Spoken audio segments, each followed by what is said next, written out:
సత్వరమే పెండింగ్ కేసులను పరిష్కరించాలని కోర్టులో చాలా కేసులు పెరిగిపోయి ఉన్నాయని all India backward people tsunami party జాతీయ అధ్యక్షులు సిహెచ్ భూపాల్ గౌడ్ ఆరోపించారు. సోమాజిగూడలో ప్రెస్ క్లబ్ లో విలేకరుల సమావేశంలో మాట్లాడుతూ హైదరాబాద్ కు చెందిన చాలా మందికి న్యాయం జరగడం లేదని, హైకోర్టులో పెండింగ్ లో ఉన్న కేసులను పరిష్కరించాలని కోరారు. న్యాయం కోసం కోర్టుకు వెళ్లలేక ఇబ్బందులు పడుతున్న ప్రజలు చాలా మంది ఉన్నారని, ఇప్పటికైనా రాష్ట్ర ప్రభుత్వం చర్యలు తీసుకుని పెండింగ్ కేసులపై న్యాయం చేయాలని డిమాండ్ చేశారు.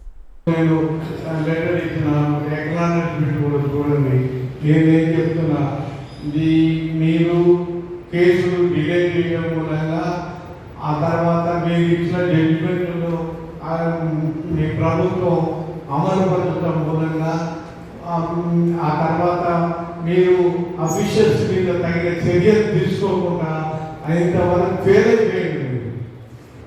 హైకోర్టు ఫెయిల్ అయిపోయింది, మీరు జ్యుడిషియరీ ఫెయిల్ అయిపోయింది. లక్షల మందికి అన్యాయాలు జరుగుతున్నాయి. ఇట్లా జరిగేటందుకు వీలు లేదు. మీరు ఇచ్చిన జడ్జిమెంట్లన్నా ఇంప్లిమెంట్ చేసినట్టు చర్య తీసుకోండి, లేకపోతే కేసు డిలే కాకుండా చర్య తీసుకోండి, లేకపోతే కోర్టులు మూసేసుకుంటే ఇంకా ముందు అన్యాయం జరగండి. మొత్తం ఈ విషయాన్ని ఇట్లా మీకు న్యాయం జరగట్లేదు, మీరు కోర్టుకు రావద్దు, మీరు ఏ పంచాయతీలో మీరు చెట్ల కింద చేసుకోవాలని చెప్పి నేను కరపత్రాలు మొత్తం తెలంగాణలో పంచాలని నేను ఆలోచిస్తున్నాను. మీరు చూడండి, మీరు చదువుకోండి.